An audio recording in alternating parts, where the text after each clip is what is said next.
And in fact, not just working with him, we save him from bankruptcy. I think that's two different things. You're working with him or you are saving him. In fact, Malaysia has saved Elon Musk from bankruptcy.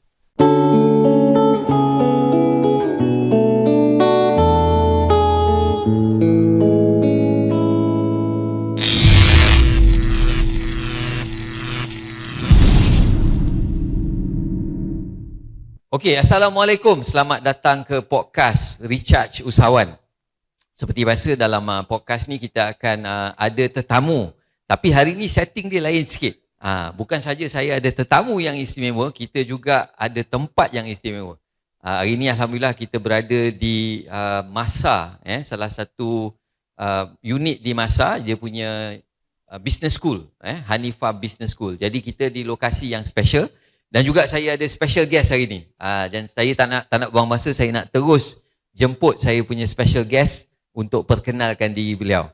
Silakan. Okay, thank you, Jasura. Thank you all for coming today. In fact, I'm honored to be here at Hanifah Business School. I've been here before because some of my relatives were doing their studies here, medical studies, and are now practicing doctors at the hospitals. So I know it's a good quality education. I think Datuk Rani kata, and I think for business school, I'm sure this can be one of the, because HBS like Harvard Business School, but it's Hanifah Business School. So it is as good as Harvard Business School as well, I presume. And I think when we look into the topics today of Recharge Usahawan, and this is something that is close to me, and being the group president and CEO of SIRIM Berhad, and we do entrepreneurship, we do R 4.0. How do we then grow the economy of the nation? That's something that is close to my heart.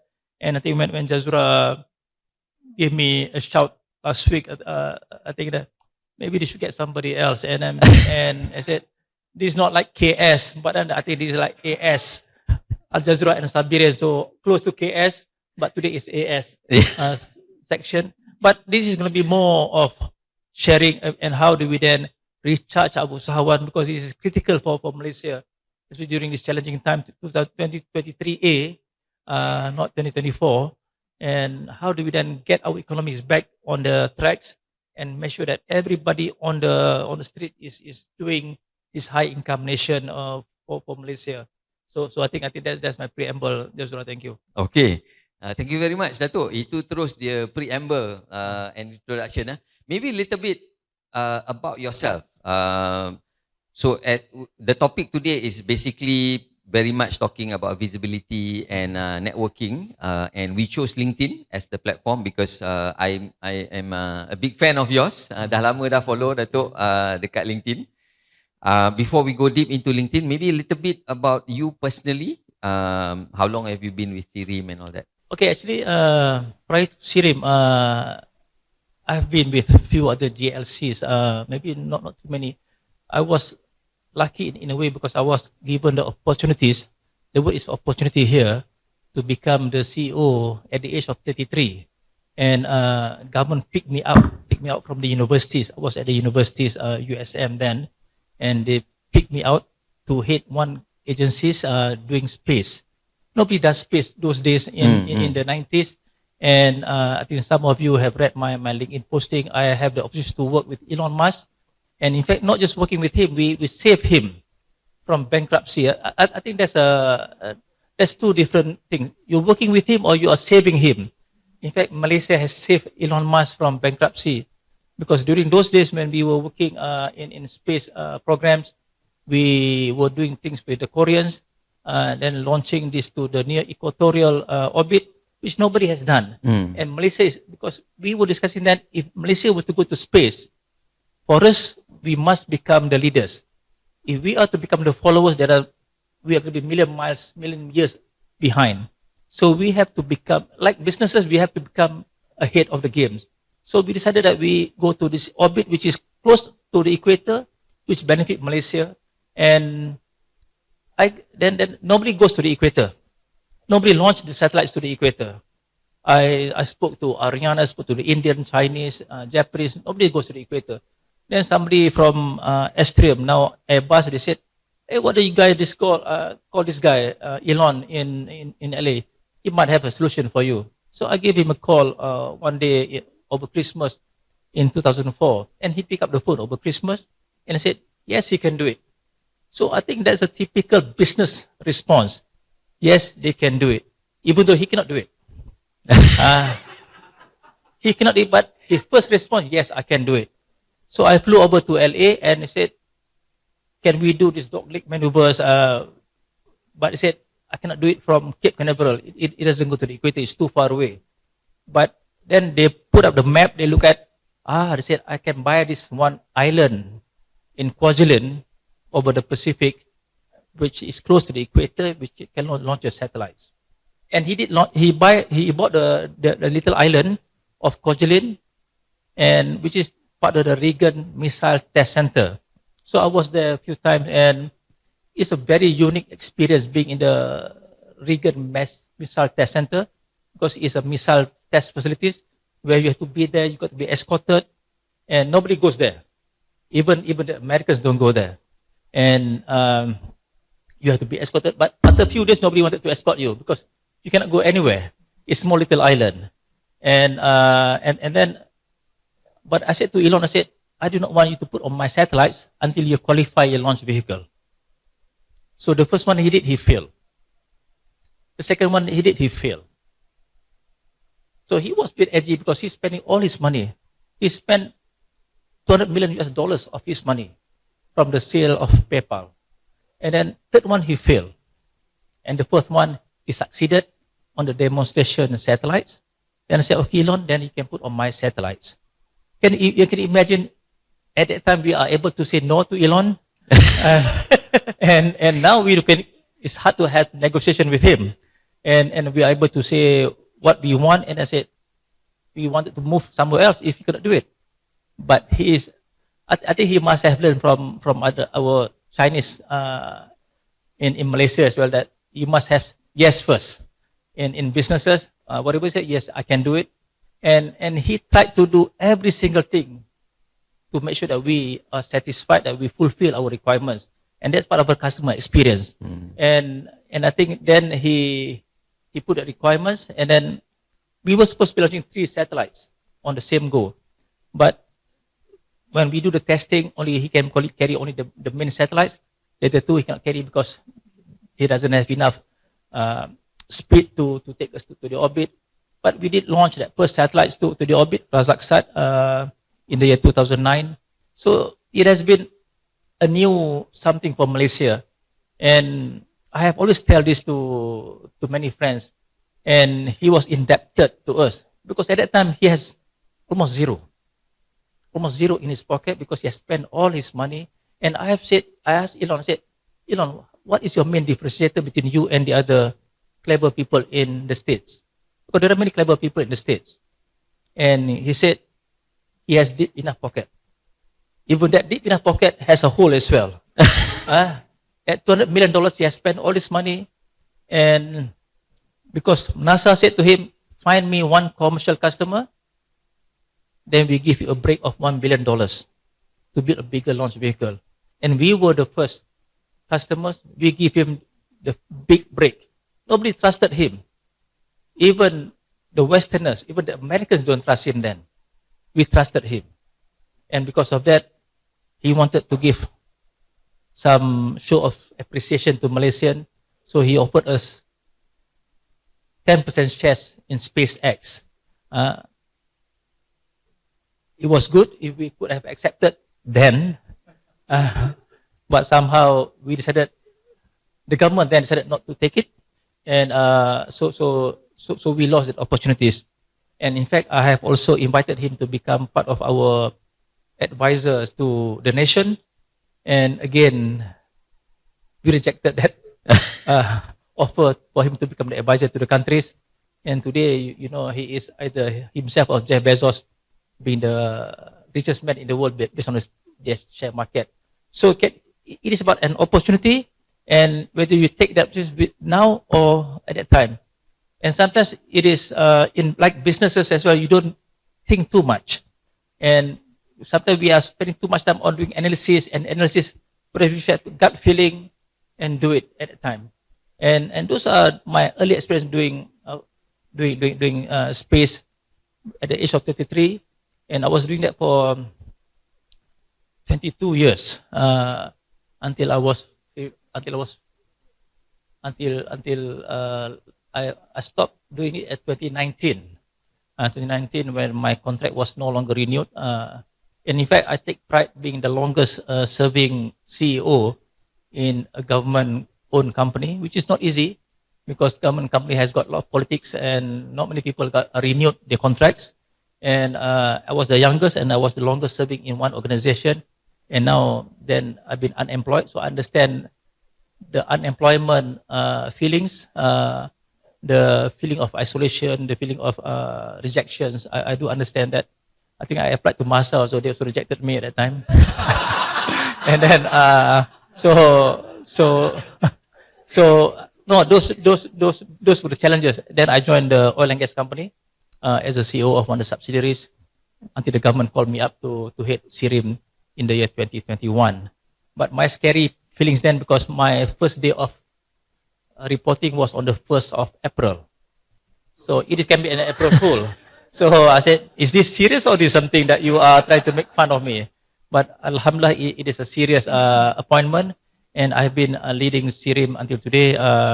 And it has been a very exciting new organization, because now I'm looking at the bigger pictures of industries, science, technologies, try to lead and make changes for the nations.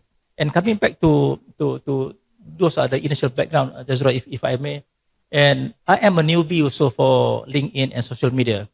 I'm not sure about you, because most of you are very, very young, and I don't trust social media. And I've never used social media in my previous life as well. And I have done it only when I was at Uzma Berhad, when I was the CEO of one subsidiary. Say, hey, what do you try this LinkedIn? I say, what is this? I say, why should you do it? And then 3 years then, so I started to register and then start to do something. Then somehow I got addicted to be doing. I think maybe I'm just now over addicted as well. But then it gets. Then you can see the effects, the impacts when you see. And at the time, my board of directors said to me, "Okay, so let's try to promote SIRIM in your social media, and we give you a target of 3,000 followers for 2021. I actually got 10,000 followers. And then they said, no, we don't want to use this as your KPI anymore, because you will surpass this like nobody's business. And I think now Jazura said 85,000 followers and 45 million views for the last 3 years. But it does come with a lot of hard work. And because there's an AI behind it that wanted to understand what you do, what you don't want to do. And to me, it is a Caca Marba LinkedIn posting that I put in. I don't put in a very, what I call, just one, my topics will be on leadership, but I've also put in the rojak posting on my makan, on my culinaries, my visits, because audience don't want to read into one particular topics, because they want to see the CEO is also a human being. He does all this nonsense, makan durian somewhere, he does makan ikan patin. They like to see CEO also going to the hospital, he's also sick, so not well. So this sort of posting blends in well. But again, when you are in the cyberspace, there are also pros and cons. People like to see you, people don't like to see you. And I think LinkedIn as well is one of them, which has also been subjected to scammers. And it is not a place, safe place like before. But again, it started off as a dating platform, LinkedIn, many years ago. So I'm not sure whether you know that one, but LinkedIn has always been a dating platform, and I still got requests for dating platform also on that one. So I got to make sure that I'm disciplined enough not to respond to all these scammers that's pretending to be somebody else. So, but it is always nice, and today I think my experience going on LinkedIn and on social media, I've been going places but internationally. Somebody will say, Sabirin, I saw you having coffee in Tahrir Square in Istanbul. Can I say hi to you? And I said, okay, come, let's have tea together. So you see, you got that impacts immediately and internationally. And there are many businesses that we have done together today between SIRIM and many other organizations is through LinkedIn. And what I'm trying to show today as well is to show that the CEO is no longer the traditional CEOs. CEO has to be open and accessible to all, regardless of time. And people always say to me, is it you the one that is posting? Is it you the one that is responding? No, I say it is my robots. It is me responding to it, and then because you want to be connected to the external world, people want to know what SIRIM is offering and how can they get the services from SIRIM straight away, because it's about the timeliness, about delivery, about efficiency. I try to make sure that if it is reasonable, I respond to those reasonable response and make sure that this is attended, to make sure that the businesses is attended, so we can grow the nation together. Thank you, sir. That's a bit of, I think everything almost everything. Yeah. Thank you so much. Thank you so much. I think this is probably my easiest podcast session. You know, I ask one question and you know, the guest will explain everything. That's nice. So I picked up a few things. One, we've already jumped into LinkedIn, but I think I mean through this, it wasn't really planned, but in a way you actually talked about that story of your experience with Elon Musk, which are some of your viral posts on LinkedIn, right? Mhm. But we didn't capture that story. And now we actually captured that story in this particular podcast, and I'm honored. I'm honored, you know, to have that story as part of the show now. Mhm. So that is your initial experience. So this particular podcast, the reason there's 3 pillars on this particular podcast. One is basically sharing, being able to do this kind of opportunities. Second is networking, to show to entrepreneurs out there that there are many ways on how we can actually do networking. One of it is the physical, traditional networking that we do. One of it is through social media, through in particular LinkedIn, and we can also have sessions like this. You know, and when we started, it was just, you know, us at the office inviting entrepreneurs to come. And alhamdulillah, over the last couple of months, we've been invited, you know, to organizations like Masa, you know, to have a slightly bigger reach as well. So I think that's also is an indication that things like this can actually create success, create visibility, right? And also the other one is basically to upgrade, because one of the challenges we face is to educate entrepreneurs in terms of looking at new things. And I think Datuk being a CEO, being a professional, and exposed to the use of social media, to the use of LinkedIn, and being able to explain just now to actually reach people faster. Yes. And you know, we're not just talking locally, but also globally, right? Yes. You're able to reach people with a simple platform like this, you know. So I face a lot of challenges when I speak, especially to Usahawan Melayu lah, our Malay usahawan and all that, entrepreneurs. They see LinkedIn as, you know, too professional. So what are your thoughts on this? And how do you think, if you can advise me lah, you know, how do I can go out there and speak to more of the entrepreneurs to actually come and participate on LinkedIn? Okay, thank you. Basically, it is a professional tool, platforms, but I have also tried to transform LinkedIn in my posting into something more relaxing, not too serious. And in fact, I think about 1 or 2 years ago when I started to post in Bahasa Malaysia, so people said, can we post LinkedIn in Bahasa Malaysia? Because I started to change the way that it is being posted, because traditionally it is in English. Yep. Because I saw people in different parts of the world posting in their own languages. And I said, why can't we do that in Bahasa? Because that is a translation that can be read by anywhere in the world. And so I started to challenge the status quo. So it is, and now I see more and more people are doing that as well. And that's number one. You must be bold enough to challenge the status quo. And secondly, when I do LinkedIn, people say to me, especially entrepreneurs, businesses, is this really effective as a tools for business? And I can demonstrate at SIRIM, especially, we have showed that our revenues are increasing. And last year, we recorded the highest ever revenues at SIRIM of 400 million ringgit. So we are in the journey of 1 billion ringgit company. So can you imagine doing that if we don't go international, if we talk to just the normal channel of communication, we are not able to do it. The reach, it can be tremendous. Because I remember when I was working with Elon many years ago, he doesn't have money for marketing. He doesn't have money to access the entire communities. Those days he was using Twitters. Now he bought Twitters, and he was in Twitter to tweet a lot of things that he wanted to do within his programs. So similarly, LinkedIn can be done to go across all sectors. And I think recently, I like this one guy up in the north, Hayatullah, if you know, Hayatullah Ibrahim, Tenang Agro. I like him because we like to support this sort of entrepreneurs organization.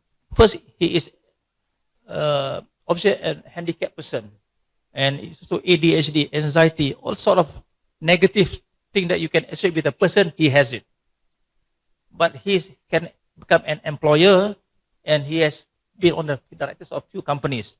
So handicap does not mean that you are on just receiving end. You can also part of the giving end. You can be part an important role of the society. And I told him, say, we must be able to help you, to grow you, and see we can show that even handicap can become a successful person in Malaysia. Mental illness is just not something that will put you in the room, close, nobody talks to you, but let's talk and I give you opportunities to grow. And LinkedIn will give you that opportunities because the millions of access that you can have. And I think that's something that I think you must all try to do. Yes, you may have only your wife or your husband or your kids following you, but if you do this regularly enough, every now and then try to poke some silly nonsense questions in your LinkedIn to provoke interest. If you just keep on, and then to try to repost with something else as well that has got followers. I used to do this one. I used to follow, if you remember, one of this guy on LinkedIn, Talal Murad. He got 2 million followers. So I've been chatting with him a lot, and then he came to Malaysia recently. He said, "Sabirin, can we have a meetup in KL?" So he was here for holidays.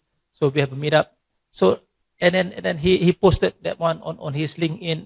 I posted mine on my LinkedIn as well. So you want to be able to grow with this big million numbers followers. And can you imagine having that reach all over the countries, all over the world?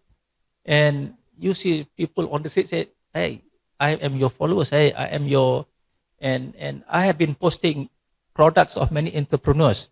And whenever I go for exhibition, they said, "Datuk, can we have photos? You hold my products." Now I'm being very, very nice because I don't charge them anything. and because the view goes everywhere. So because they know the benefits of advertisement, and rather than having to pay somebody else, they can write on this cheap and almost it doesn't cost you anything to promote your products internationally. And in today's world, and I said this at SIRIM as well, you can do a lot of good things. In fact, SIRIM has done is one of the best lab facilities in Malaysia. But if I were to ask you today, not many of you knows what SIRIM is doing because we don't reach enough population about our services. And when people asked me 3 years ago, when I was interviewed for the post, said, "Datuk, what do you know about SIRIM?" I said, "I know about helmet, SIRIM helmet, because it has SIRIM stamps, SIRIM marks. But that's about it. But we do a lot more than that." And now I said, we have to promote ourselves so people know our offering. If people don't know your offerings, you are in a caves that nobody knows. But in today's world, we must change that. And I'm happy when we have this, not happy, we are blessed that we have COVID a few years back, because now we accelerate digitalization, and I think LinkedIn is one of the areas to express, to connect with people all over the world. And in fact, we have created new ventures within SIRIM and international partners through LinkedIn, and it costs nothing. Thank you, Datuk. You have explained that and also demonstrated, not only that LinkedIn can create visibility, it expands your network, a vast network internationally as well. And of course, all these other deals in terms of marketing, endorsements will come with it as you grow. Very soon, you might need to pay Datuk Sabirin whenever he endorse your products and all that. But I like the fact that you are also challenging the status quo, because we do see few years ago when I started also, the platform ni macam keras. We see a lot of the leaders, a lot of the CEO levels, they go to events, very formal. They explain about the event, very very formal writing and all that. And I think you were the first that I noticed who actually change, sampaikan ada separuh orang cakap LinkedIn is not Facebook, tak payahlah ada all this roti canai and all. But I think we need to also challenge that, and the unique thing being Malaysian is kita multicultural. Kita boleh cakap Melayu, kita boleh cakap Cina, kita boleh cakap Manglish, and I don't think we have to limit it to writing it just in English, and I like the fact that people like macam Hayat, we were on a call recently, and I told him to be a bit more aggressive lah on LinkedIn and all that kan. Datuk Sabirin dah pergi sana, dah ambil gambar dengan dia kan. You tak boleh lah tak pakai. So he was saying me that his personal impressions are also better than other social media, and he's going to focus more on it apa semua. And I think these are the kind of things we can actually give to our local entrepreneurs as well. When I was doing sessions dengan last year dengan Jabatan Pertanian, so I invited lah a lot of these agro entrepreneurs to come in. Walaupun dia produk simple-simple lah, cili, kelapa, kimchi, but I said you got to expose yourself, because walaupun dia platform professionals, these professionals, these CEOs will not become entrepreneurs lah, but you don't know that they might link you up with maybe better deals, so I pujuk lah. Kadang-kadang cakap dengan usahawan ni kena pujuk lah. Kan, kena pujuk dia orang, tunjuk example. So saya selalulah tunjuk example Hayat, tunjuk example Datuk, kan. Kalau orang cakap kan tak boleh tulis in English tak apalah, tengok Datuk Sabirin CEO. Okay, if I say it, maybe you don't believe me, right? But at least I show you some examples. Kalau Datuk Sabirin boleh buat, takkan you tak boleh buat, and the fact that you are really challenging that status quo. I want to touch a little bit about branding lah. Because nowadays a lot of people talk about personal branding and things like that, and it's a broad subject. A lot of people have got their own opinion about it, many school of thoughts as well. Tapi I like the fact that kalau saya boleh kategorikan Datuk ni macam the people's leaders lah. You don't just talk about SIRIM, you also talk about bigger things, your experience with Elon Musk. You also talk about, going out there, meeting entrepreneurs, young entrepreneurs, and also your normal daily life, your normal daily life and all that, and dia macam wakil rakyat, yes. Kan, wakil rakyat, kan? Jadi how do we, challenge that thinking and tell, the rising entrepreneurs, the big CEOs and all that they can also be human, and that can actually be a personal brand as well. What's your thoughts on that? In fact, for usahawan entrepreneurs, one of the things that we do here is also to get them off the ground. Part of our programs at SIRIM is to make sure that they become millionaire within 3 years period. So, and I said to my teams, if they have the products, we will accelerate them to become millionaire within 1 year. And we want them to get excited, and we have created many in Islam. There is also this zakat, lembaga zakat, people receiving money to help them out from poverty. And we have converted many in Selangor, especially from those recipients of zakat into now givers of zakat. So those who are now using platforms, social media, are now having a lot of order books. And this is something that they have never thought. But we put them the entire programs on how then products, packaging, marketing, up to getting global as well. So in fact, this month we are sending 2 containers of products to China from the entrepreneurs. Because people are scared, say, we have this product, but who will buy them? But I say they will buy if they follow some certifications. There are products, there are rules of things that needs to be done. HACCP, GMP, some halal may not be required if you're going overseas. They want to say Muslim friendly or GMP or HACCP is good enough. So these are things that we are helping the entrepreneurs to understand. And branding is important. And sometimes people they like to follow somebody else's branding. And because they don't have their own personal inclination, they say that, how do I brand myself? And I said, do whatever that you know best, and this is your niche area. If you follow on somebody else, I said, you will always be the followers, become the market leaders. And when people criticize me also on LinkedIn for posting all this nonsense, but maki roti canai and whatnot, but they should know roti canai is number 1 roti in the world today. so I think at the end, and I said, when you see Datuk Sri Ayub Tebar Roti Canai as a deputy IGP, so they can see Tun Mahathir then Tebar Roti Canai, you can see leaders are also human. And people like to see that people are human as well. And then I got people commenting that you shouldn't be posting this one. I said, if you don't want to read my posting, you just delete my posting. You don't follow me. Or just scroll to something else. There's nobody forcing you to read what is posted. It should be free for all information. But I have also tell my colleagues at SIRIM, there are so much information within LinkedIn. If you read that religiously, there's so much knowledge that you can gain. And in fact, maybe universities like Masa should promote within their HBS school to do a case studies of LinkedIn education through case studies of LinkedIn postings, because there's so much information there. And if you are, I think there was one that said, either you're link in or you're link out, and you must be connected, and you must be able to challenge the status quo. And I have always said this to entrepreneurs, to many Malaysian, to the younger people. Most of us are headlines readers only. We only read headlines. But we are lazy to read the text of the information. There's so much information.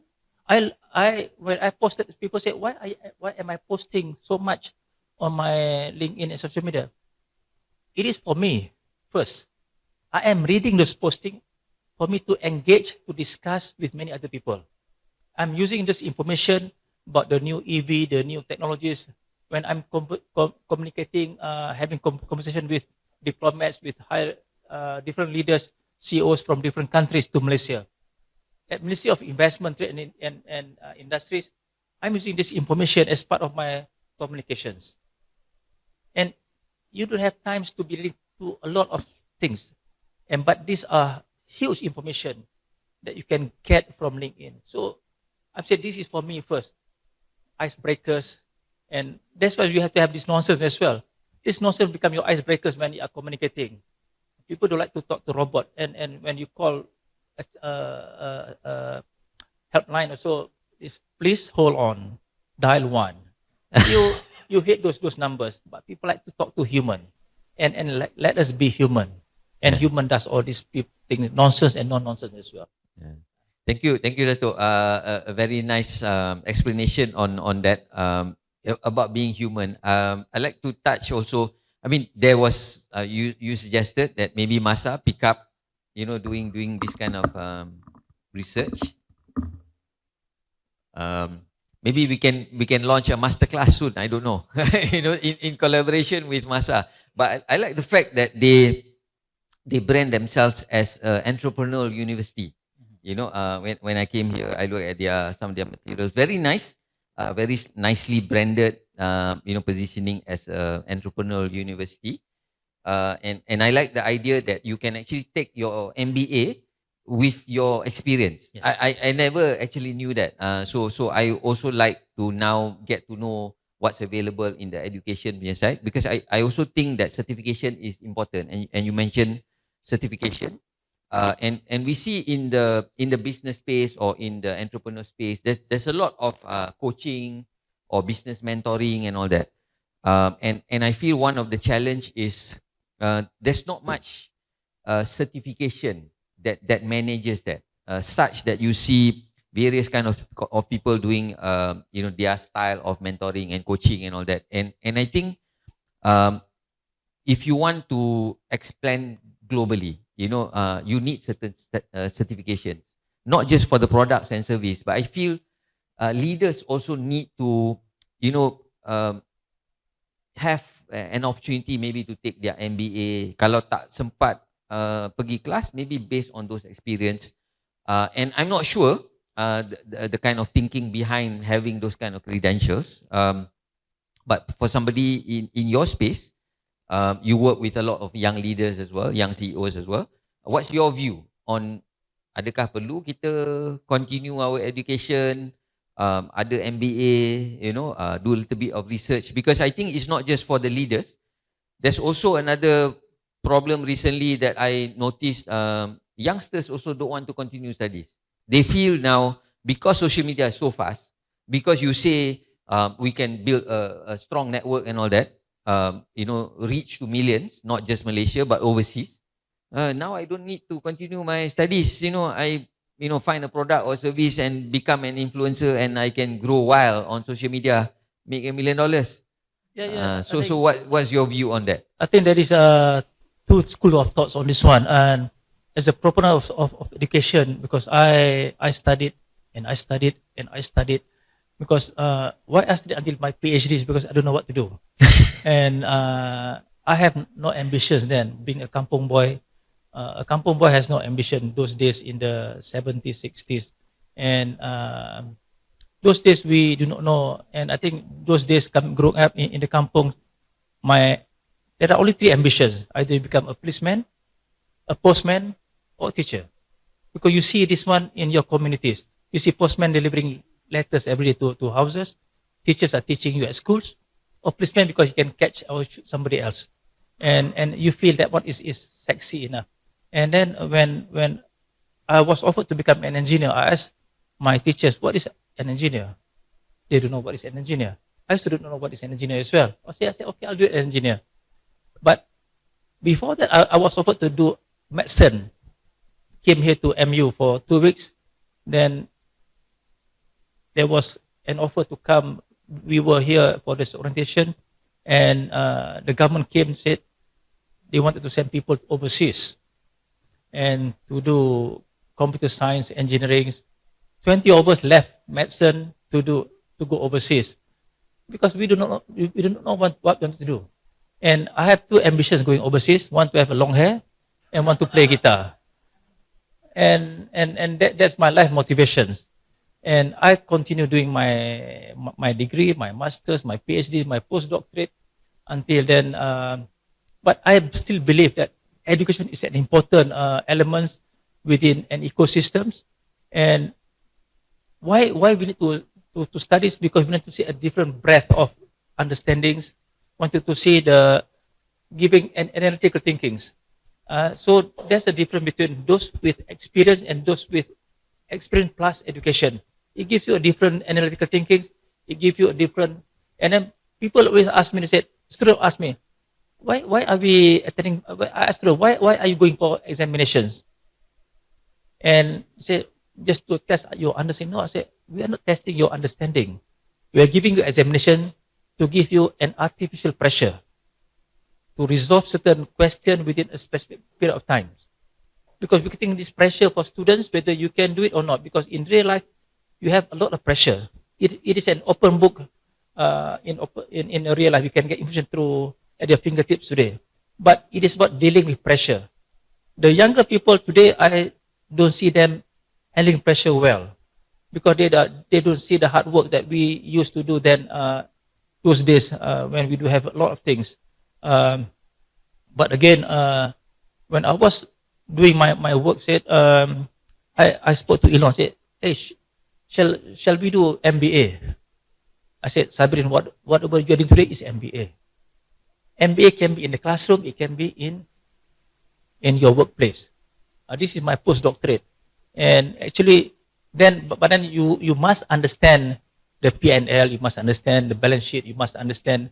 So I went to Harvard Business School, I went to MIT to take the short courses of management to understand the business aspect of it.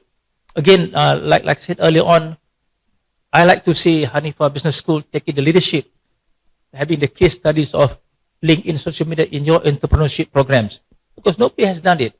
And if you attended Harvard Business School or you attended MIT as a student, it's very, very tiring because nobody can sit and sleep. Because somebody will be asked questions and they talk non-stop. And Americans are very active in terms of that engagement with the students and the lecturers. Professors are there just to facilitate. They don't write and teach anymore. They facilitate, they challenge you, and you challenge them. And these are things that we must see, because what we want to see is your intellectual, analytical being transformed into your workplace. Mm-hmm. And that is the main difference. And whether you can handle pressure or not. Most people, the younger one, doesn't have that passion to go through processes. If they want to do something, they want this to be done tomorrow. But sometimes things take much longer than that. Education teaches you to be patient. That processes do take time. And these are the things that comes with experience. And I always say to people, I said, I am past 60-year-old now, and I am still learning. There's so much thing to learn every single day. I do not know many things.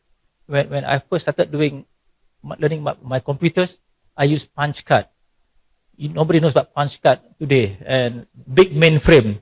And those were my first exposure about using computers. And today, my mobile phone is my computers. So things has changed tremendously. And again, education, without a doubt, is important. That's why that's the main differentiator between education and non-education. People said, oh, these people, Jeff Bezos, Elon Musk, doing this school. But you must remember, they went to the very best school. It's not that they don't finish school. They have done their basic degrees, but then they don't complete their master's because they are so busy making money. Mm. And the rest is picked up through experience. They are engaging with academics. Elon Musk today employed many Nobel laureates. Imagine you have a Nobel laureates coming to HBS, for example. How do you engage with Nobel laureates? You must have something to discuss with him. If you don't have that knowledge, that education, that experience, you're staring at him and he's staring at you. There's no communication. So education is important. Let's get with HBS. Let's become the pioneer in education. Change the LinkedIn profile, case studies to make sure that entrepreneur can be developed through social media platform. Thank you. Wow. Thank you. And I like the tall order as well. So now we've thrown the ball over to HBS. Yeah. But I also like that you mentioned about the branding. In the US we have Harvard Business School. So here we have Hanifa Business School. Yes, why not, right? Why not? Let's look at LinkedIn as a way on how we can also be part of a bigger and more vibrant discussion, right? And also I like the perspective of that education just now about being pressure. And I think LinkedIn in itself is also a pressure cooker, right? Yes. Because you see other people writing, and this is not like other social media platforms. Other social media platforms, to me it's quite easy lah. You get away with almost anything, right? But on LinkedIn, different. One day I look at, Datuk Sabirin post something a bit more personal. I'm challenged. I'm challenged in a way that, okay, do I go and challenge myself or not? and Datuk Rani would present something a bit more educational, you know. So you can actually have an ecosystem of people supporting each other and challenging each other, right? And so it's a very dynamic kind of platform. So I like your view on that education, and I think as entrepreneur we also must realize that it takes time. Yes. It takes process, that process of learning a new platform, getting used to it. It's not just, I think the challenge is also, or rather the problem is people associate making money instantly with using social media. You know, as soon as I open the LinkedIn account, I post one post, everybody will be queuing to buy from me. That's not going to happen lah. Huh? That's not going to happen. But maybe one more that I can add on this one, because challenging yourself, because if you are on social media, if you are on LinkedIn, for example, it is about you challenging yourself. I put this KPI to myself. If I post every single day, my views should be at least 800 to 1 million views per day. If I go below that one, I'm very worried. So I got to do something to up my views every single day.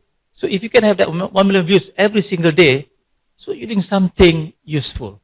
So you must be, and as I said, what if I don't post for a week? What will happen? So you might want to experiment few scenarios, and then how then you keep up that numbers of views per day, per week, per year. Because there's an analytics, and then once you understand how it behaves, how the AI behind it is working, then you can use your LinkedIn effectively. It is about an AI algorithm behind this LinkedIn. Once you understand how to manipulate and to use it to your benefit, then you can become somebody else. Yeah, thank you. So I always tell people, LinkedIn is not just a place to grow, it's really going to transform you, right? Because I have seen you transform, you know, like, memang kalau Datuk Sabirin ni aku tak tahu macam nak kejar lah. Dia punya growth tu macam, ini macam aku post 3 kali pun tak boleh kejar. But that's good, you know. I like the fact that we have leaders like that we can now admire and follow. And I think the analytics helps to understand, you know, and you can test it and all that. So we've talked quite a bit. I think over 45 minutes roughly. 50 minutes already. Okay. So I like to maybe ask one more question before we wrap up.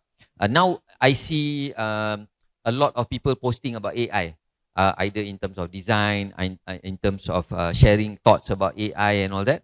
And I also have noticed, you know, leaders from SIRIM, you know, showcasing some photos using Mid Journey and those kind of things. What are your personal views in terms of AI, and what perhaps SIRIM is doing in terms of the AI space as well? Okay, what maybe just to show that, to mention to all of you, to share with all of you, we are encouraging people to use AI. Mid Journey, I think there are many of my photos now on AI as well. Why we are doing that? Because we want to embrace AI as much as possible. It's not to have a different views of yourself, but this is an important. If you want to embrace something, you must do it. Number 2, I said people are always criticizing they don't use ChatGPT, blah blah blah. I said everybody must use ChatGPT, must use AI for their work. I look at some of the big consultant firms, the big 4. They are using AI to write reports as consultants. Whatever that takes 2 years, then now takes 6 months. And I said to my teams, use AI to generate information, read through, get another AI to verify that information, then get another AI to do that one, 3 AIs to get your own original scripts. So you use AI for your benefits. If you use, there are 2 different things. If you use AI without thinking, then you are plagiarizing, that you know it's a nonsense presentation. But if you use AI with a lot of knowledge, you can have a superb understanding. And we are launching this year an AI Malaysia at SIRIM, because we want everybody to embrace AI. We want the whole nation to embrace AI, not just computers people, but every single sense of what AI, because we are in a spaghetti information. Nobody is connected. But if you can connect all this information as one, can you imagine all this is huge in terms of monetization? People can understand who does what.